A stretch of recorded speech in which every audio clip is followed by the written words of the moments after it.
Circular scale है उसे हम पूरा 360 रोटेट करवाएं, ऐसे था हमने उसको पूरा 360 रोटेट करवाया, तो वो क्या होगा, मेन स्केल पे या तो इस तरफ मूव कर जाएगा या इस तरफ मूव कर जाएगा, बिल्कुल ऐसे जैसे हम नट बोल्ट टाइट करते हैं। तो वो किस तरह। अस्सलामुअलैकुम, today is our another lecture of first year physics chapter 1 और आज हम देखेंगे section B which is constructive response questions. और उसमें आपके पास फर्स्ट क्वेश्चन है जिसमें आपको कहा जा रहा है give an example of a physical quantity which has a unit but no dimension. ऐसी यूनिट आपको बतानी है जिसकी यूनिट तो हो लेकिन डायमेंशन ना हो। तो ये हमने लेक्चर्स में ही देखा था। एक हमने क्या देखी थी, प्लेन एंगल, और इसकी यूनिट आपके पास थी रेडियंस। और हमने सॉलिड एंगल देखा था और सॉलिड एंगल की यूनिट हमने देखी थी स्टीरेडियन। और थर्ड वन आपके पास अगर हम एक और हमने डेसिबल या बेल भी देखी थी जो आपके पास थी इंटेंसिटी ऑफ साउंड के लिए। इंटेंसिटी ऑफ साउंड जो है वो हम कैलकुलेट करते हैं डेसिबल में। ये तीनों आपके पास वो क्वांटिटीज हैं, प्लेन एंगल, सॉलिड एंगल और इंटेंसिटी ऑफ साउंड, जिसकी यूनिट तो है लेकिन डायमेंशन नहीं है आपके पास। ये आपके पास फर्स्ट पार्ट है इसका। देन आपको मजीद आगे कहा जा रहा है a physical quantity which has neither unit no dimension. ऐसी क्वांटिटी जिनकी ना यूनिट हो और ना डायमेंशन हो, तो वो भी देखते हैं हम। ऐसी क्वांटिटीज में हमने जो देखे हैं, एक आपके पास स्ट्रेन था, स्ट्रेन आपका जिसका फॉर्मूला था डेल्टा एल अपॉन L1, इसकी कोई यूनिट कोई डायमेंशन नहीं होती। देन हमने मैकेनिकल एडवांटेज देखा था जिसका आपके पास फॉर्मूला था लोड डिवाइडेड बाय एफर्ट, इसकी भी कोई यूनिट नहीं होती, कोई डायमेंशन नहीं होती। और अगर एक और देख लें हम, आपके पास आता है रिफ्रैक्टिव इंडेक्स। और रिफ्रैक्टिव इंडेक्स आपके पास रेशियो होता है वेलोसिटी का कि एक मीडियम से जो लाइट है वो किस स्पीड में जा रही है वो डिवाइडेड बाय दूसरे मीडियम से लाइट किस स्पीड से जा रही है वो, उनका रेशियो आपका रिफ्रैक्टिव इंडेक्स होता है। अगेन इनकी कोई यूनिट नहीं होती, कोई डायमेंशन नहीं होती। देन आपके पास इसी को मजीद आगे कहा जा रहा है a constant which has a unit. Constant बताने जिनकी आपके पास यूनिट हो, तो वो कौन से होते हैं आपके पास। अगर आपको याद हो, आपने यूनिवर्सल ग्रेविटेशनल कांस्टेंट पढ़ा था जिसकी वैल्यू थी 6.67 exponent minus 11 newton metre square पर कूलम स्क्वायर। वह कांस्टेंट है पर इसके कोई कांस्टेंट है और उसकी यूनिट भी है, यही बताना है आपको, अ constant which has a unit. इसी तरह आपने क्लास मैट्रिक में एक के पढ़ा था कूलम्स लॉ के अंदर, जो आपके पास किस पे डिपेंड करता था, मीडियम के ऊपर। के की वैल्यू आपने पढ़ी थी 9 एक्सपोनेंट 9 न्यूटन मीटर स्क्वायर पर कूलम स्क्वायर, यहाँ पे केजी स्क्वायर आएगा और यहाँ पे कूलम स्क्वायर। इसी तरह आपने के लिए एक फॉर्मूला अगर आपको याद हो देखा था, k equals to 1/4 pi epsilon naught, इसको हम पढ़ते हैं एप्सिलॉन नॉट। ये एप्सिलॉन नॉट की वैल्यू भी तो कांस्टेंट थी तो, और वो क्या थी आपके पास 8.89 एक्सपोनेंट माइनस 12 कूलम स्क्वायर पर न्यूटन मीटर स्क्वायर। तो तीनों आपके पास कांस्टेंट है और उनकी यूनिट भी है आपके पास। देन लास्ट वन आपके पास आता है a constant which has no unit. ऐसा कांस्टेंट जिसकी कोई यूनिट ना हो। यह आपका पार्ट 3 आ गया। और अब ऐसे कांस्टेंट जिसकी यूनिट ना हो, तो आपको सबसे पहले तो आपने पाई देखा हुआ है। कभी आपने पाई की अगर वैल्यू आपने जब भी लिखते हो क्या लिखते हो 3.142, कोई यूनिट लिखी कभी आपने नहीं लिखी। देन एवोगाड्रोस नंबर, क्या था एवोगाड्रोस नंबर 6.02 एक्सपोनेंट 23। क्या कभी आपने यूनिट्स लिखी। अब यूनिट लिखते थे लेकिन वो यूनिट एक्चुअली होती नहीं है, एक्चुअल में एवोगाड्रोस नंबर की कोई यूनिट नहीं है। आप अक्सर यहाँ पे पार्टिकल्स, एटम्स, मॉलिक्यूल्स लिखते थे बट वो यूनिट नहीं है। अच्छा, देन आपके पास इसी की अगर और एग्जाम्पल्स लें तो आपके पास आता है ऑयलर्स नंबर। और ऑयलर्स नंबर आपके पास होता है 2.718। ये आप एक्चुअली आप आगे जाके देखेंगे ऑयलर्स नंबर, ये भी आपके पास क्या है कांस्टेंट है बट नो यूनिट। एक और देख लेते हैं जो आपके पास होता है गोल्डन रेशो, और इसकी वैल्यू आपके पास होती है 1.618। तो ये चारों आपके पास क्या है, ऐसे कांस्टेंट जिनकी यूनिट नहीं है, मींस डायमेंशन भी नहीं है। तो ये आपके पास क्या हो गया क्वेश्चन 1। आपसे एक एक एग्जाम्पल मांगी थी हमने, 3-3 कर ली। आपको जो आसान लगे आप उसे पिक कर सकते हैं। देन आपके पास क्वेश्चन नंबर 2 आता है अब, और क्वेश्चन 2 में कहा जा रहा है when rounding the product or constant of two measurement it is necessary to consider significant digit. तो हम जब भी, मैंने आपको बताया था कि कभी भी हम सिग्निफिकेंट फिगर्स को सॉल्व कर रहे हैं तो सॉल्यूशन के बाद हमने ये देखना है कि पहले हमारे पास सबसे कम डिजिट्स कितने थे। जैसे अगर आपको मल्टीप्लाई करना है 2 मल्टीप्लाई 0.1 सॉरी एक मिनट 202 मल्टीप्लाई 0.1, अब आप जब इनको मल्टीप्लाई करें तो आपका आंसर जो है उतने नंबर डिजिट्स में आना चाहिए जो मिनिमम सिग्निफिकेंट फिगर्स हो। जैसे यहाँ अगर देखें कितने सिग्निफिकेंट फिगर्स हैं, 3 सिग्निफिकेंट फिगर्स और यहाँ पे सिर्फ 1 है। आपका जब आंसर आए तो वो 1 सिग्निफिकेंट फिगर में हो। किस तरह से, अगर आप इनको मल्टीप्लाई करें आपका आंसर क्या आ जाएगा, 20.2 आ जाएगा आपका आंसर। अभी कितने डिजिट्स हैं इसमें सिग्निफिकेंट, 3, आपने इसको कम करना है। क्यों, आपको कितने में लाने हैं, 1 सिग्निफिकेंट फिगर्स में। कैसे करेंगे, 2 हटेगा, आगे क्या आ जाएगा 20, हो गया 1 सिग्निफिकेंट फिगर। तो आपके पास क्या हुआ यहाँ पे, आपने जब मल्टीप्लिकेशन की तो आपने सिग्निफिकेंट फिगर्स को लिया है कि सिग्निफिकेंट फिगर्स को देखते हुए करना है। तो ऐसा ही है आपके पास, यहाँ यही कहा जा रहा है जब आप मल्टीप्लाई या डिवाइड करो चीज़ों को तो क्या हमें सिग्निफिकेंट रूल्स फॉलो करने, तो बिल्कुल करने, अगर कहा गया है तो बिल्कुल करने। तो यहाँ आपने सिंपल लिखना है कि yes obviously it is necessary to consider significant digits. Then आपके पास एक बहुत इंपॉर्टेंट ये क्वेश्चन है, आपके लॉन्ग में आ सकता है, कहा जा रहा है derive the equation for period of oscillation of mass suspended on a vertical spring by dimensional analysis. तो इसे हम रेस करते हैं और ये आपके पास एक बहुत इंपॉर्टेंट अगेन न्यूमेरिकल है। इसमें आपको क्या कहा जा रहा है कि लेट सपोज एक कोई भी आपके पास सरफेस है और ये रिजिड सरफेस है, मीन्स मूव नहीं करेगी। यहाँ से आपने एक रस्सी ली, स्ट्रिंग ली, और यहाँ पे आपने स्ट्रिंग नहीं ली, स्प्रिंग लिया है आपने, और यहाँ लाके एक मास को हैंग कर दिया। आप क्या करेंगे, इसे खींचेंगे और ये क्या होगा, अप एंड डाउन मूव करना शुरू हो जाएगा। किस तरह से होगा, अगर मैं इसकी आपको फिगर बना के दिखाऊं,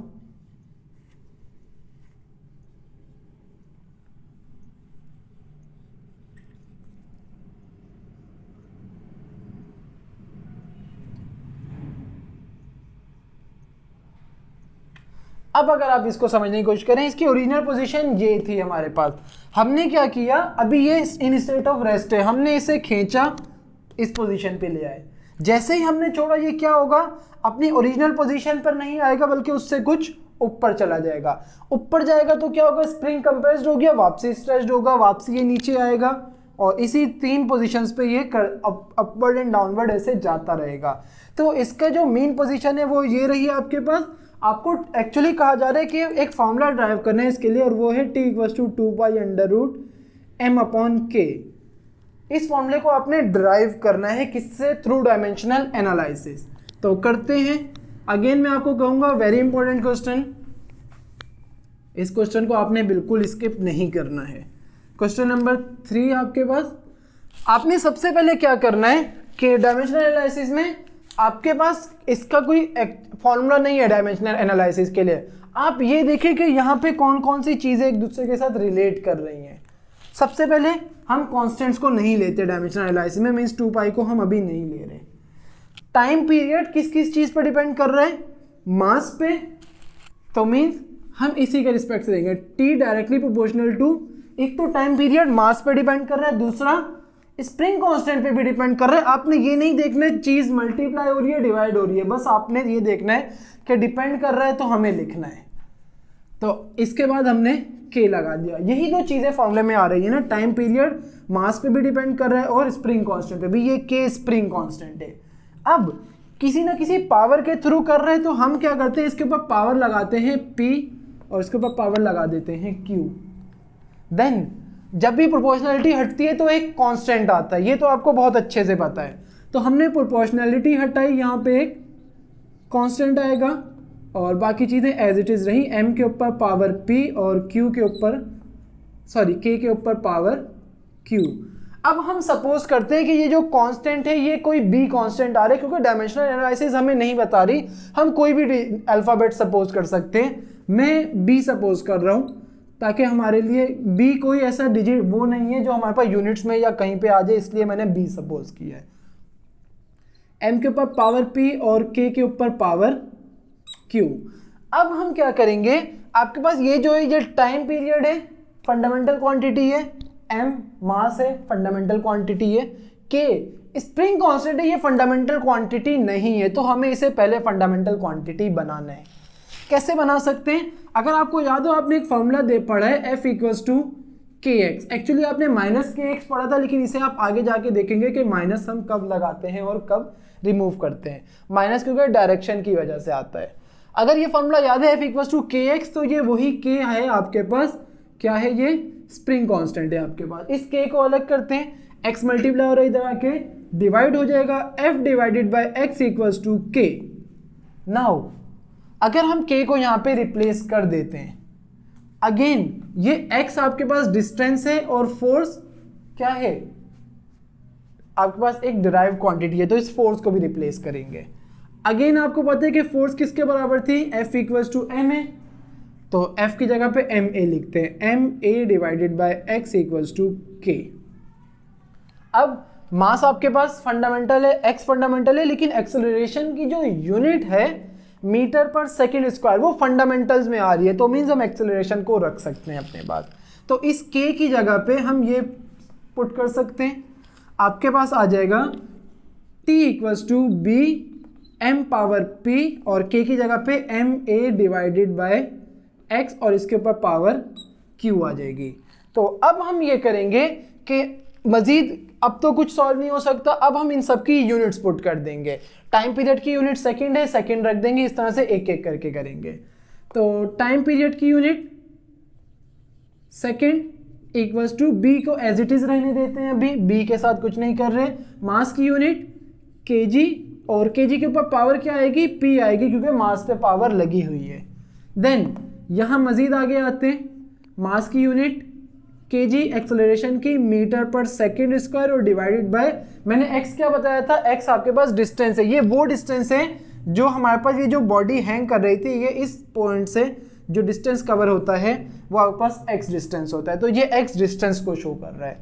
तो डिस्टेंस की यूनिट क्या होती है, ऑब्वियसली मीटर लेते हैं हम एसआई सिस्टम में, और पावर क्या है आपके पास, q है। ये वही डिवीजन आ गई आपके पास, इस m के नीचे एक 1 होगा, m इधर मल्टीप्लाई होगा और 1 ऊपर आके मल्टीप्लाई हो जाएगा, तो आपके पास आ जाएगा, इसको सेकंड को हम सिर्फ s लिख लेते हैं, आसानी रहेगी, b इंटू के जी के ऊपर पावर p इंटू क्या हो जाएगा आपके पास के जी, 1 इधर आके मल्टीप्लाई होगा तो ये m ही रहेगा divided by second square into m और इसके ऊपर पावर q आ गई। नाउ कुछ कैंसिल हो रहा है, मीटर से मीटर कैंसिल, तो आपके पास आ जाएगा s इक्वल्स टू बी के जी पर power p into k ji divided by second square के ऊपर पावर q, ऐसा ही होगा। अब हम इन ब्रैकेट्स को ओपन करते हैं एक एक करके, तो आपके पास आ जाएगा s इक्वल्स टू बी के जी पर power p into k g पर पावर q, क्योंकि हम ब्रैकेट्स को ओपन करें, divide by 2 multiply q, 2q हो जाएगा आपके पास। नाउ अब हम इसे रेज कर देते हैं और आपके पास यहाँ हमने f equals to m a लिखा हुआ था। अब आपके पास क्या होगा, अगर मैं इस s को ऊपर ले आऊँ क्या होगा, इसकी पावर माइनस में आ जाएगी, तो आपके पास आ जाएगा s equals to b into k g पर power p into k g पर पावर q इंटू एस के ऊपर पावर माइनस 2q हो जाएगी, क्योंकि ये आपका डिनोमिनेटर से नोमिनेटर में आ रहा है। और अब आपके पास kg और kg की बेसिस सेम है, तो base same power add rule लगेगा आपके पास, b इंटू के जी के ऊपर power p plus q into s के ऊपर पावर माइनस 2q। अब ये मजीद सॉल्व नहीं हो सकता, तो अब हम क्या करेंगे, अब इनकी डायमेंशंस को पुट करेंगे। लेकिन अगर आप देखें ये b क्या था, कांस्टेंट, और कांस्टेंट तो डायमेंशनलेस होता है, तो हम ये बात लिखेंगे कि as b is dimensionless, dimensionless बोल के इसे हटा देंगे हम। तो आपके पास आ जाएगा s इक्वल्स टू के जी पर power p plus Q into s के ऊपर पावर माइनस 2q। तो डायमेंशंस को पुट करते हैं, सॉरी s आपके पास क्या है, सेकेंड था, सेकेंड टाइम की डायमेंशन क्या थी, कैपिटल T, के जी की जगह कैपिटल M और उसके बाद power p plus Q into s के ऊपर पावर माइनस 2q। तो अगर आपको याद हो मैंने आपको कहा था कि सॉरी s नहीं, m के ऊपर पावर माइनस 2q, यहाँ t के ऊपर, सॉरी मिस्टेक्स हो रही हैं बहुत ज़्यादा, आपके पास यहाँ t आ गया, यहाँ t आ गया, यहाँ m है वहाँ m नहीं है, तो हम इसे बैलेंस करने के लिए m के ऊपर पावर 0 लिख देंगे। आपको याद होगा किसी भी चीज़ पे पावर 0 आती है तो वो 1 हो जाती है, तो 1 आएगा तो कोई फर्क नहीं आएगा। अब हम क्या करेंगे, इसके अंदर इक्वालिटी रूल को यूज करते हैं, हम लिखेंगे यूजिंग इक्वालिटी। और इक्वालिटी रूल ये बोलता है कि जब भी आपके पास दो तरफ सेम बेसिस आ रही हैं तो उनकी जो पावर्स हैं वो इक्वल हो जाएंगी। किस तरह से इक्वल होंगी, इस t के ऊपर कुछ नहीं है तो पावर 1 होगी। t की पावर्स को पहले हम देखते हैं और कंपेयर करवाते हैं, या t को नहीं करते, पहले m को कर लेते हैं। m आपके पास क्या हो जाएगा, p plus q equals to 0, और t के लिए क्या होगा 1 इक्वल्स टू माइनस 2q। तो माइनस 2 इधर मल्टीप्लाई हो रहा है, इधर आके डिवाइड हो जाएगा, आपके पास आ जाएगा 1 divided by minus 2 equals to q। अच्छा, एक रूल आपने याद रखना है, जब भी डिनोमिनेटर में माइनस आ जाए तो उसे हम नोमिनेटर के पास भेज देते हैं। तो q की वैल्यू आपके पास आ जाएगी -1/2, ये q की वैल्यू आ गई। अब इधर आते हैं, ये q प्लस का इधर आके माइनस का हो जाएगा, तो p equals to minus q, q की वैल्यू हमें पता है, इधर पुट करवाते हैं, आपके पास आ जाएगा p इक्वल्स टू माइनस और q की जगह -1/2, तो minus minus plus p equals to 1/2, आपके पास p की वैल्यू भी आ गई, p और q की वैल्यू आ गई। हम अब ये करते हैं कि इसको, ये जो ये इक्वेशन थी इसे हम इक्वेशन 1 का नाम दे देते हैं और वैल्यूज को उसमें पुट करवाते हैं।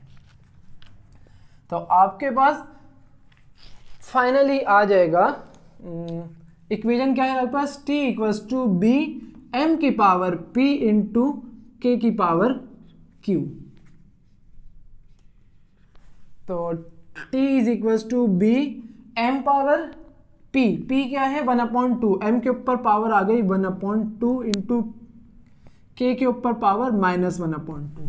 ये पावर माइनस में अगर मैं इसको डिनोमिनेटर में ले आऊं प्लस में आ जाएगी, तो t equals to b m की पावर 1/2 डिवाइडेड बाय k की पावर 1/2। इसी को मैं कुछ ऐसे भी लिख सकता हूं, b into m upon k की पावर 1/2, और आपको पता है ये पावर 1/2 किसके बराबर होती है, रूट के बराबर होती है। तो आपके पास आ जाएगा b under root m upon k। तो अगर आप देखें हम इसी फॉर्मूले को तो ड्राइव करना चाह रहे थे, क्या ड्राइव करना था आपको ड्राइव करना था t equals to 2 under root m upon k, वही तो आया यहाँ पे। लेकिन ये 2 नहीं आया, 2 क्यों नहीं आया, ये डायमेंशनल एनालिसिस का एक ड्रॉबैक है कि कभी भी डायमेंशनल एनालिसिस आपको कॉन्स्टेंट्स के बारे में नहीं बताता। तो हम क्या करेंगे कि हम एट द एंड, क्योंकि हमें फॉर्मूला तो गिवन है, हम ये बात बता सकते हैं कि b बराबर होगा 2 के, तो आपके पास t हो जाएगा 2 under root m upon k। ये 2 भी हमने इसलिए लिख दिया क्योंकि हमें फॉर्मूला गिवन था, हमें नहीं गिवन होता तो हम ये 2 नहीं लिख सकते थे, हमें इसको किसी और मेथड से फाइंड करना पड़ता। तो ये आपके पास एक बहुत इंपॉर्टेंट क्वेश्चन है, लॉन्ग के लिए आप देख ही सकते हैं, तो आप इसे नोट करें, देन हम आगे करते हैं। Now we have question number 4, और इसमें आपको कहा जा रहा है find the dimensions of the following, work, energy, power and momentum. तो इसे हम ऑलरेडी लेक्चर 4 में कर चुके हैं, तो दोबारा करने की नीड नहीं है, मैं डिस्क्रिप्शन में इसका लिंक डाल दूंगा, क्वेश्चंस वाइज आप जाके वहां देख सकते हैं। So now we have question number 5, और इसमें कहा जा रहा है you measure the radius of a wheel to be 4.16 centimetre. एक व्हील है जिसका आपने रेडियस फाइंड किया है 4.16 सेंटीमीटर, और कहा जा रहा है if you multiply by 2 to get diameter. Obviously आपको पता है कि डायमीटर कैसे फाइंड करेंगे, इसको मल्टीप्लाई कर देंगे 2 से, तो आपके पास आ जाएगा 2 × 4.16, और फाइनल आंसर आपके पास इसको मल्टीप्लाई करेंगे 8.32 आपके पास आ जाएगा diameter in terms of centimetre. आपको कहा जा रहा है should you write the result as 8 centimetre और 8.32 सेंटीमीटर के डी आपके पास 8 सेंटीमीटर लिखें या 8.32 सेंटीमीटर लिखें, जस्टिफाई भी करना है हमें, मीन्स आपको रीज़न भी देना है कि अगर कौन सा लिखें ये भी बताएं और क्यों लिखें ये भी बताएं। तो इसका आंसर तो आपको देना चाहिए। आपके माइंड में अगर आप इस कैलकुलेशन को देखें ना, डायरेक्ट आपके माइंड में आएगा कि ये आंसर सही है, लेकिन वो आंसर सही नहीं है, ये आंसर गलत है, ये सही है। उसका रीज़न आपको क्या पास क्या है, मैंने आपको अभी थोड़ी देर पहले बताया है कि जब भी हम क्या करेंगे, अगर आपको सिग्निफिकेंट फिगर्स का बोला गया है तो आपको देखने हैं इसके अंदर अब, क्योंकि आपका चैप्टर जो है वो सिग्निफिकेंट फिगर्स पे बेस कर रहा है, तो आपने उसे देखते हुए चलना है। आप देखें 4.16 में कितने सिग्निफिकेंट फिगर्स हैं, 3 सिग्निफिकेंट फिगर्स, ऑब्वियसली तीनों नॉन जीरो हैं, लेकिन इस 2 में कितने सिग्निफिकेंट फिगर्स हैं, ओनली 1 सिग्निफिकेंट फिगर्स।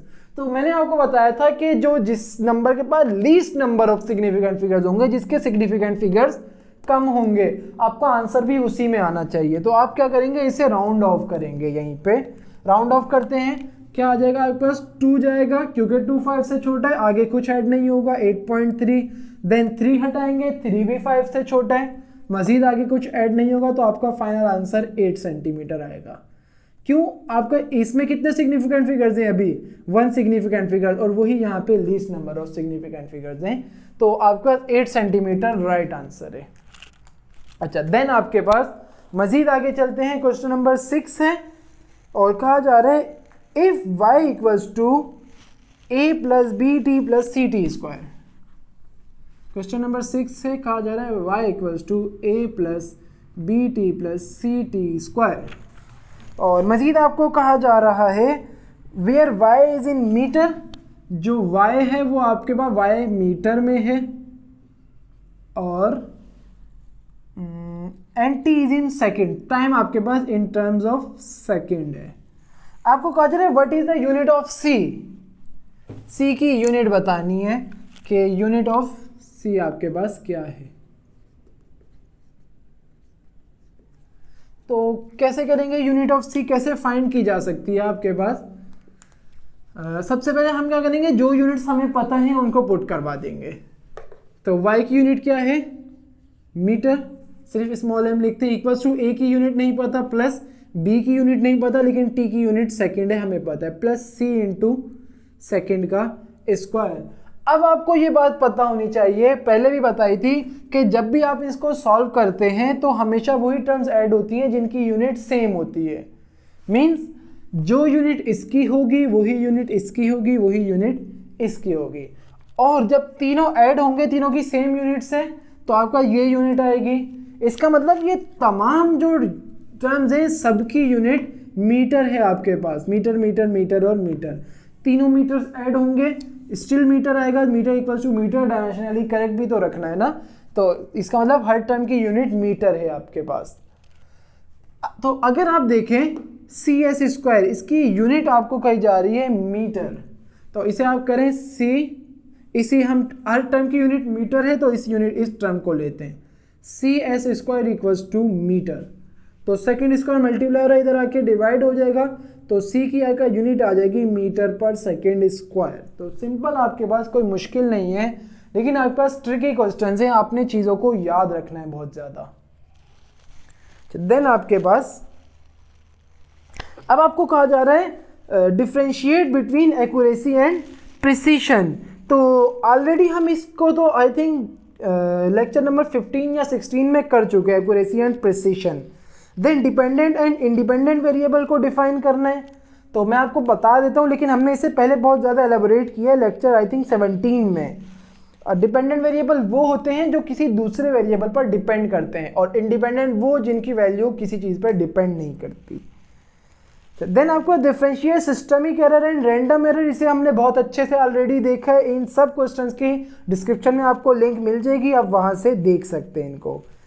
देन आपको कहा जा रहा है analyse the limitation of dimensional analysis, करते हैं।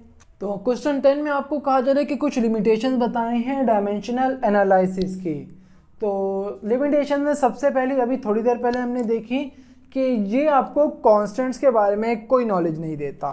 जैसे हमने अभी एक इक्वेशन इससे ड्राइव की, T=b√m/k आ रही थी। इस b की वैल्यू हमें इससे नहीं पता लगी जो कि 2π थी। तो फर्स्ट ड्रॉबैक क्या है, it doesn't give any information about constants. इसी तरह जो डायमेंशन लेस क्वांटिटीज हैं या उनकी यूनिट सप्लीमेंट्री यूनिट्स हों, ये उनकी भी इंफॉर्मेशन नहीं देता हमारे को। देन थर्ड वन, अगर कोई क्वांटिटी एक फॉर्मूले में 2 बार आ जाए तो ये उसकी इंफॉर्मेशन भी नहीं देगा। जैसे कि आप क्या करते हो, 2as = vf² - vi²। तो यहाँ अगर आप देखें वेलोसिटी 2 बार आ रही है, ये इस चीज़ की इंफॉर्मेशन डायमेंशनल एनालिसिस नहीं दे सकेगा कि कोई चीज़ एक इक्वेशन में 2 बार आ रही है, ये नहीं बता सकता आपको। अच्छा, देन आपके पास कि डायमेंशनल एनालिसिस हमेशा स्टेडी स्टेट सिस्टम्स पर वर्क करता है। मीन्स ऐसे सिस्टम जिनकी स्टेट बार बार चेंज ना हो रही है उन्हें हम स्टेडी स्टेट सिस्टम बोलते हैं। तो हमेशा ये मोस्टली उन पर वर्क करता है। और इसी तरह आपके पास यही कुछ आपके पास लिमिटेशंस हैं, इसके अलावा कोई नहीं है। सबसे जो मेन जो है लिमिटेशन वो यही है, कांस्टेंट और सप्लीमेंट्री क्वांटिटीज़ के बारे में इंफॉर्मेशन नहीं दे पाता। देन आपके पास आ रहा है क्वेश्चन नंबर 11। और क्वेश्चन 11 आपके पास बहुत ज़्यादा एक इंपॉर्टेंट क्वेश्चन है, describe least count of vernier caliper and screw gauge. So we have question number 11 जिसमें आपको कहा जा रहा है कि लीस्ट काउंट आपको बताना है वर्नियर कैलिपर और स्क्रू गेज का। तो पहले आप ये देखें कि वर्नियर कैलिपर होता क्या है।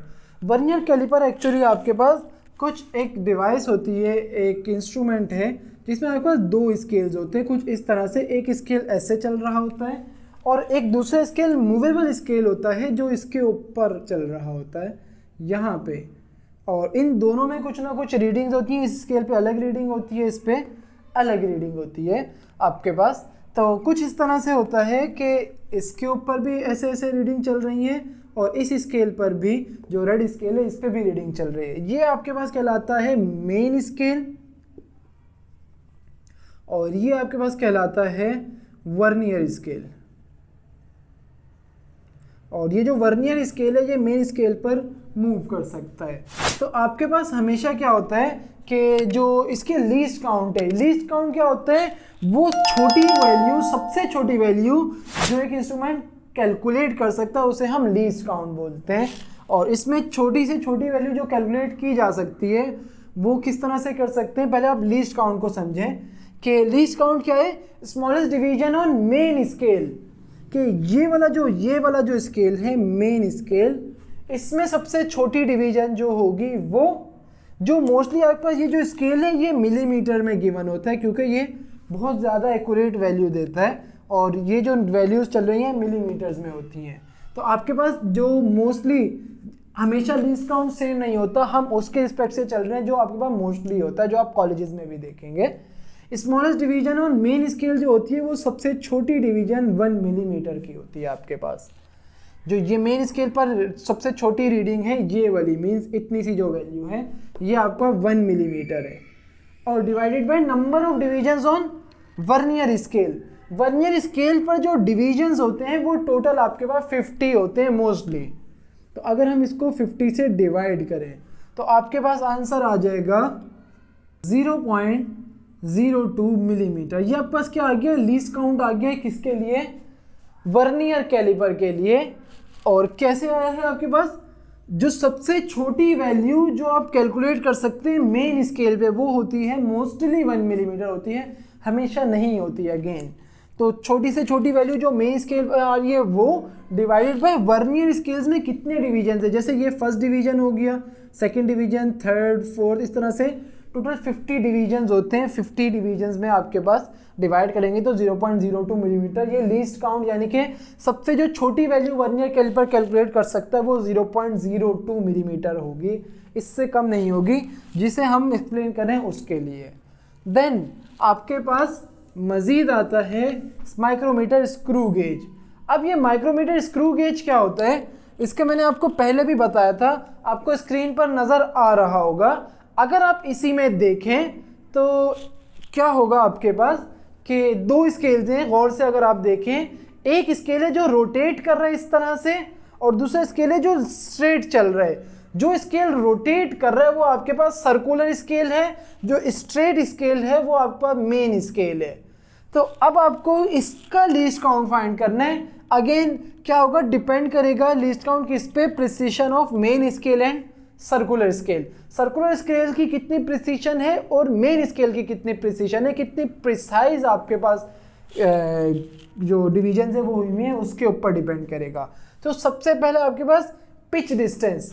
अब ये पिच डिस्टेंस क्या होता है, अगर हम क्या करें, जो सर्कुलर स्केल है उसे हम पूरा 360 रोटेट करवाएं, ऐसे था हमने उसको पूरा 360 रोटेट करवाया, तो वो क्या होगा, मेन स्केल पे या तो इस तरफ मूव कर जाएगा या इस तरफ मूव कर जाएगा, बिल्कुल ऐसे जैसे हम नट बोल्ट टाइट करते हैं। तो वो किस तरफ मूव कर रहा होता है, हमने सर्कुलर स्केल को, ऐसे था सर्कुलर स्केल को कंप्लीटली रोटेट करवाया, तो वो मेन स्केल पे कुछ ना कुछ डिस्टेंस कवर करेगा और उस डिस्टेंस को बोलते हैं पिच डिस्टेंस। तो वो पिच डिस्टेंस आपके पास मोस्टली जो होता है वो 1 मिलीमीटर होता है और divided by number of divisions on circular scale. जो मोस्टली आपके पास जो डिवीजन्स होती हैं सर्कुलर स्केल पे वो 100 डिवीजन्स होती हैं। तो इसे हम क्या करेंगे, 100 से डिवाइड करेंगे, आपका आंसर आ जाएगा 0.01 मिलीमीटर। और ये क्या आ गया, लीस्ट काउंट किसका, स्क्रू गेज माइक्रोमीटर का। तो ये आपके पास क्या थे, least count of vernier caliper and screw gauge. और दोनों की जो लीस्ट काउंट है वो किस पर डिपेंड करे, प्रिसीशन किसके, इनके स्केल्स पर। यहाँ 2 स्केल थे, मेन स्केल और वर्नियर स्केल। यहाँ 2 स्केल्स हैं, कौन कौन से, मेन स्केल जो ऐसे स्ट्रेट है, दूसरा सर्कुलर स्केल जो ऐसे रोटेट कर रहा है, दोनों की प्रिसीशंस पर डिपेंड करे। तो ये आपके पास क्वेश्चन नंबर 11 था। देन अब आपके पास क्वेश्चन नंबर 12 है और क्वेश्चन 12 में आपको कहा जा रहा है डिस्क्राइब एक्सट्रापोलेशन मेथड्स। मैंने आपको एक्सट्रापोलेशन बताई थी कि एक्सट्रापोलेशन क्या थी, कि लेट सपोज हमने एक ग्राफ को प्लॉट किया, लेट सपोज आपने ग्राफ को ऐसे प्लॉट किया और मजीद आपको आगे वैल्यूज़ नहीं पता इस लाइन की, आप क्या करेंगे, इसको अपनी मर्जी से आगे मजीद ले जाएंगे और इसको हम इस मेथड को बोलते हैं एक्सट्रापोलेशन। मीन आप एक्स्ट्रा आप उससे प्लॉट कर रहे हो, इसे हम एक्सट्रापोलेशन बोलते हैं। आपको यहाँ पे जो क्वेश्चन है उसमें ये नहीं पूछा गया कि एक्सट्रापोलेशन क्या होती है, आपको क्या जा रहा है, एक्सट्रापोलेशन के मेथड्स बताएं। तो हम देखते हैं आगे, इसको रेस करते हैं, देन हम वो देखेंगे और लेक्चर एंड कर। नाउ एक्सट्रापोलेशन मेथड में फर्स्ट मेथड आपके पास क्या है, लीनियर एक्सट्रापोलेशन। और लीनियर एक्सट्रापोलेशन में आपके पास किस तरह से होगा, जैसे हमने थोड़ी देर पहले एक डायग्राम देखी थी और लास्ट लेक्चर में भी देखी थी, कि जिसमें हम क्या करते थे, एक ग्राफ बन रहा था कुछ ऐसे, और यहाँ हमने वॉल्यूम लिया था, यहाँ टेम्परेचर लिया था। हमने कहा था कि हम इसे अपनी मर्जी से खुद ही आगे लाइन को एक्सटेंड कर रहे हैं और वो यहाँ आके 273.16 डिग्री सेल्सियस पर कोइंसाइड करती है और इस टेम्परेचर पर वॉल्यूम 0 हो जाता है। तो फर्स्ट एक्सट्रापोलेशन मेथड क्या है हमारे पास, लीनियर एक्सट्रापोलेशन, जिसमें आपके पास जो फॉलो हो रही है इक्वेशन वो है y = mx + c। ये भी हमने लास्ट लेक्चर में देखी है। c आपके पास क्या था, y इंटरसेप्ट, और m आपके पास क्या था, स्लोप। तो अगर आप देखें कि ये वाली जो लाइन है, जो स्लोप यहाँ होगा, मीन जो थीटा यहाँ होगा वही थीटा यहाँ पे होगा। ऐसा ये ना, एक लाइन है जिसे 2 सेम लाइंस कट करती हैं तो अपोजिट एंगल्स आपके पास सेम रहते हैं। तो यहाँ पे भी हमारे पास जो एंगल यहाँ बनेगा वही एंगल यहाँ बनेगा, मीन्स जो ये लाइन है उसका ही सेम स्लोप यहाँ पे। तो ये आपके पास क्या है, लीनियर एक्सट्रापोलेशन, मीन्स हमने लाइन को स्ट्रेट लाइन में एक्सटेंड कर दिया है। देन इसके बाद आपके पास आती है पॉलिनोमियल एक्सट्रापोलेशन। अब पॉलिनोमियल एक्सट्रापोलेशन काफ़ी डिफरेंट टाइप्स की होती है। क्यों होती है, अगर आप देखें यहाँ पे यूज़ क्या हो रहा है, पॉलिनोमियल रेग्रेशन मॉडल। जैसे आपने ना ऑर्डर्स पढ़े इक्वेशन के, अगर हम बोलते हैं कि हमारी इक्वेशन फर्स्ट ऑर्डर या फर्स्ट डिग्री है, ऑर्डर भी बोलते हैं और डिग्री की भी बोलते हैं, इसका मतलब है कि इसके अंदर जो x की मैक्सिमम पावर है वो 1 होगी। जैसे आपका y = mx + c है, x की मैक्सिमम पावर यहाँ पे क्या है, 1 है। तो आपका जो कर्व लाइन थी, सॉरी, वो कैसे बन रही थी, ऐसे स्ट्रेट लाइन बन रही है। अगर हम बोलते हैं कि आपके पास जो पावर है वो सबसे ज़्यादा 2 है, मीन्स आपके पास सेकेंड डिग्री हो गई। तो अब आपके पास जो कर्व है वो कुछ ऐसा बन जाएगा, y = x² हमने देखा था। अब अगर आपके पास लेट्स सपोज कर्व ऐसा बन जाता है, तो ये आपको इक्वेशन होती है y equals to x cube. Degree क्या हो गई, थर्ड डिग्री इक्वेशन है आपके पास। तो इसे हम पता कैसे लगाएं, सबसे पहले कि डिग्री हमारे पास आएगी कैसे। तो आपने क्या करना है कि आपकी जो ग्राफ है इसमें जितनी कॉन्केविटी आए, कॉन्केविटी मीन जितने कर्व आएंगे डिग्री उससे एक ज्यादा होगी। जैसे कि यहाँ पे क्या कोई कर्व आ रहा है, नहीं, स्ट्रेट लाइन है, मीन्स आपके पास कर्व कितने हैं, 0 डिग्री +1 होगी। तो 0 + 1 क्या आएगा, 1 ही आएगा। ये कौन सी डिग्री थी, फर्स्ट डिग्री। अगर आप देखें यहाँ पे कॉन्केव कितने बन रहे या कर्व कितने, एक ही कर्व है, तो आपके पास एक कर्व है उसमें 1 ऐड करके हम डिग्री बताएंगे। ये देखिए सेकंड डिग्री है। यहाँ आप देखें आपके पास 2 कॉन्केविटीज आ रही हैं। एक कॉन्केविटी आपके पास ये रही और दूसरी कॉन्केविटी ये रही। तो आपके पास कॉन्केविटी कितनी हुई, 2 + 1 करके हमारे पास डिग्री आ जाएगी जो क्या आ रही है, 3। तो आपके पास पॉलिनोमियल एक्सट्रापोलेशन में डिपेंड करते हैं कि डिग्री जो होगी उसी हिसाब से हम एक्सट्रापोलेशन करेंगे। और हम यूज करते हैं रेग्रेशन मॉडल, जैसा कि मैंने रेग्रेशन एनालिसिस बताया था, बिल्कुल उसी तरह से हम मॉडल्स यूज करते हैं कि मॉडल्स बनाएंगे और चेक करेंगे कि सही तरह फिट हो रहे हैं या नहीं हो रहे, उस हिसाब से हम एक्सट्रापोलेट करेंगे। अच्छा, देन आपके पास अब आते हैं एक्सपोनेंशियल एक्सट्रापोलेशन। एक्सपोनेंशियल एक्सट्रापोलेशन से पहले मैं आपको एक फॉर्मूला रिमाइंड करवाऊंगा। आपने एक चीज पढ़ी थी हाफ लाइफ, जिसे आप टी हाफ से रिप्रेजेंट करते थे, उसका फॉर्मूला होता था 0.693 डिवाइडेड बाय लैम्डा। और ये आपके पास रेडियो एक्टिव डीके बोलते थे इसको, डीके कांस्टेंट। और टी हाफ आपके पास थी हाफ लाइफ। इसमें आपके पास क्या होता था कि ये वाले जो ग्राफ हैं, जो हाफ लाइफ का ग्राफ होता है वो एक्सपोनेंशियली हमारे पास वर्क करता है। किस तरह से, लेट्स सपोज हमारा ग्राफ कुछ ऐसे है, तो वो किस तरह से आएगा कि कुछ ऐसे डाउन होना शुरू होगा। इस तरह से आपके पास क्या हो रहा है, ये बहुत तेजी से गिर रहा है और ऐसे आते आते आते आते एक टाइम आएगा ये कांस्टेंट हो जाएगा एक्स एक्सिस के अराउंड। तो इस तरह के ग्राफ को जो लगातार गिरे और एक टाइम आए कांस्टेंट हो जाए, इसे हम एक्सपोनेंशियल कर्व बोलते हैं। तो एक्सपोनेंशियल एक्सट्रापोलेशन में हम एक्सपोनेंशियल ग्रोथ या डीके ग्रोथ को फॉलो करेंगे। मींस किस तरह से, लेट्स सपोज आपका जो है कर्व है वो सिर्फ ऐसे आ रहा था, तो हम सपोज करेंगे कि ये ऐसे ही है और इसके आगे हम एक्सट्रापोलेट करेंगे इसको। तो ये आपका कौन सी मेथड आ गया एक्सट्रापोलेशन का, एक्सपोनेंशियल एक्सट्रापोलेशन। लास्ट आपके पास आता है कर्व फिटिंग। कर्व फिटिंग से आपको अगेन मैंने आपको ये बहुत अच्छे से बात बताई थी कर्व फिटिंग की, कि लेट्स सपोज आपके पास एक ग्राफ है और आपने इसमें जब पॉइंट्स मार्क किए तो पॉइंट्स बहुत सारे ऐसे आपके पास स्कैटर्ड प्लॉट एक्चुअली बन रहा हो, अगर स्कैटर्ड हुए में, तो आप क्या करेंगे, इसमें वो बेस्ट लाइन देखेंगे जो सबसे कम आपको एरर देगी। लेट्स सपोज वो लाइन ये थी, तो आपके पास क्या हुआ, किसके थ्रू ये लाइन आई है, कर्व फिटिंग के थ्रू। और ये सबसे ज्यादा यूज होने वाला मेथड है कर्व फिटिंग, और यही यूज होता है, बाकी मेथड मोस्टली यूज नहीं होते। कर्व फिटिंग आपका बेस्ट मेथड है किसके लिए, एक्सट्रापोलेशन के लिए। इसी तरह इसी की एक और एग्जांपल में अगर रिमाइंड करवाऊं आपको, मैंने कहा था कि पॉइंट्स आपके पास कुछ ऐसे आ रहे हैं, ये और ये, तो आपके पास लाइन आपको एक ही बनानी है। हम लीनियर उस पे देख रहे हैं, तो आप लाइन ना इस पे बनाएंगे और ना इस पे बनाएंगे, बल्कि इन दोनों के बीच में बनाएंगे जो बेस्ट फिट हो रही होगी, क्योंकि आपके पास एरर देखे दोनों तरफ इक्वल एरर रह रहा है। तो ये आपके पास क्या है, कर्व फिटिंग के थ्रू हमने एक्सट्रापोलेट कर रहे हैं इसको। हमारे पास लाइन यहाँ तक थी, हमने उसी को देखते हुए आगे प्लॉट कर दिया। सिमिलरली बिल्कुल लीनियर एक्सट्रापोलेशन की तरह, लेकिन कर्व फिटिंग में हमें बेस्ट कर्व फाइंड करना है, फिर उसको एक्सट्रापोलेट करना है। और जरूरी नहीं है कि ये लीनियर लाइंस पे ही हो, लीनियर ग्राफ पे ही हो, एक्सपोनेंशियल या पॉलिनोमियल ग्राफ हर किसी पे आ सकते हैं। तो ये आपके पास एक्सट्रापोलेशन के मेथड्स थे। यहाँ के हमारे CRQs खत्म होते हैं। तो उम्मीद करूंगा आपको लेक्चर समझ आया होगा। अल्लाह हाफिज।